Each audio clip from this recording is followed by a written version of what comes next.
the Special Olympics people and all that, they came after me over a joke.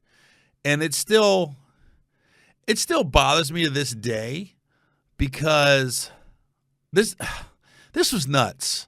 So I did it back in 2013. I did a special called I Agree With Myself. And you can look it up. I think it's on Hulu. It was on Showtime originally when it aired. And I did a joke on my special needs cousin. And I do have a special needs cousin. And in my act, I call her Tina. That's not her real name. I'm not going to say her real name to protect her, but I do have a special needs cousin. And I just told I'm not going to get into the joke, but I told a story about her, a joke about her. And it was funny. And the gist of the joke is basically she caught my cousin caught a STD. So I went to a family function, and keep in mind, I'm embellishing these stories. Like a lot of when comedians, we tell the truth and we tell our life, but we add like little HGH and steroids on it to make it funnier. So that's what I was doing with this story. So the real story was there was something going on with my cousin, and it was sexually related, and I'm not going to get into it. But anyways, I digress. So in my special, I talked about a guy, the cousin Tina, and I said she got an STD, and the whole family all day was like, Tina got an STD. Tina got an STD. And I was going, Tina's fucking? That was my thing with the whole thing. I was like, I know. And then I found out it was another special needs dude that she got the STD from. I said, oh, they getting it in. And then I did a joke about how did he ask her out? What was it like in bed? Anyways, but I said the R word, the word you're not supposed to say, RETARDED. I don't want people coming after me in this podcast.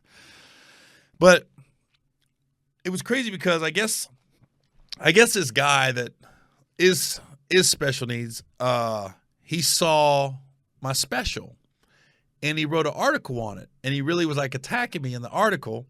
And I was like, but he wrote the article in 2016. And I was like, the special was in 2013. I get 3 years late. This special's been out there. They came after me so it was almost ridiculous, the stuff they were coming after me for. And they wanted me to take my joke off the air. They wanted me to issue a public apology.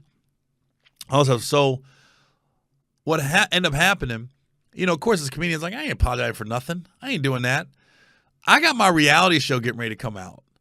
So they were coming after, like, the sponsors. They were like McDonald's. Anybody that has anything to do with Special Olympics that was going to advertise on my reality show, they were, like, threatening to go after them to make them pull out, not to advertise on my show. And I could have lost my TV show because of it.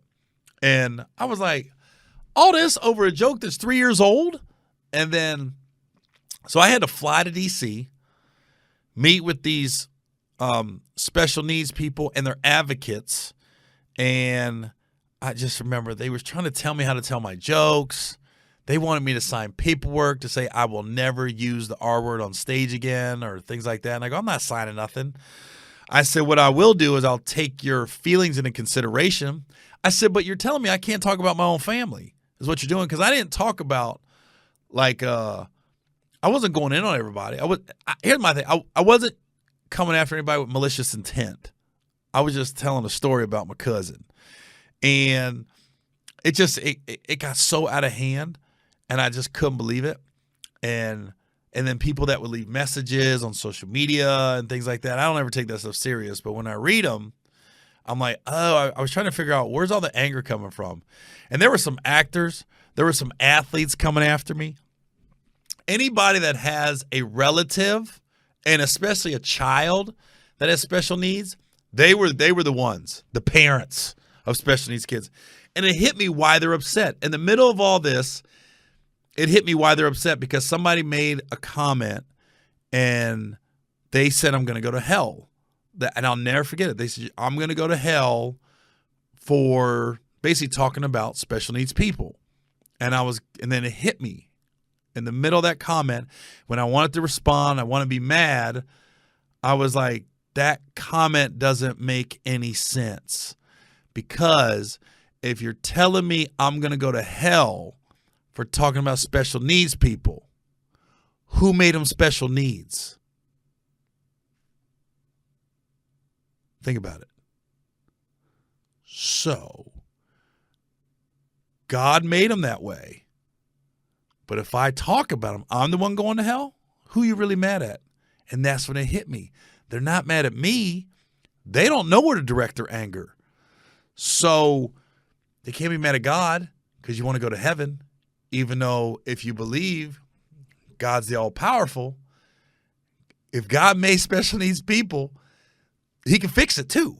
He can make them regular at any point. And I was just like, so what they're mad at, they don't know where to direct their anger. So anybody that talks about special needs people, they're going to direct their anger towards them. So it came to me for a couple months. And I was like, oh, because I almost like, I got it. I never got mad because I almost got it halfway through this process because I was going, okay, if you're a husband and wife and you've always wanted to have kids and you have a kid and the kid happens to be special needs, you're going to love them the same, but your stress level now goes up because I think the fear is when you pass away, what's going to happen to my kid?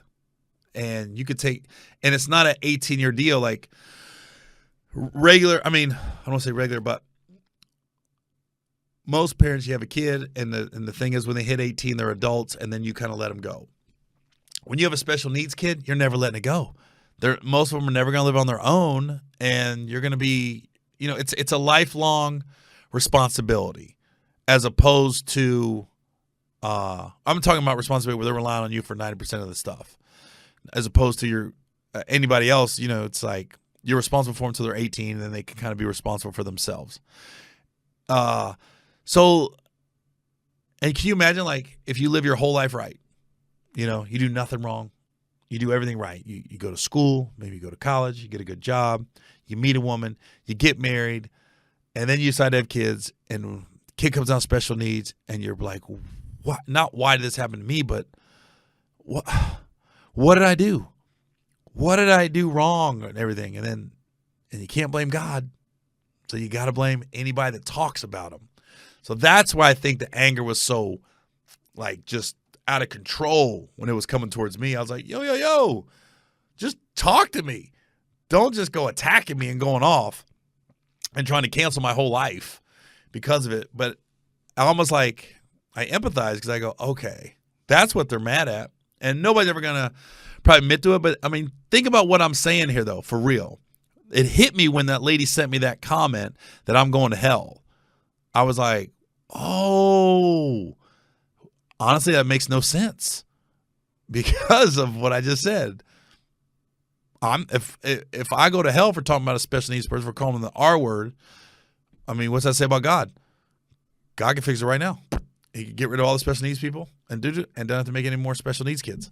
So you don't know where to direct your anger, so you're going to bring it towards me. So, yeah, it ended up, what ended up happening was I realized it was like a witch hunt because I met with these advocates, these special needs people, and we came to a resolution that I would take their feelings into consideration. I issued an apology through a publicist.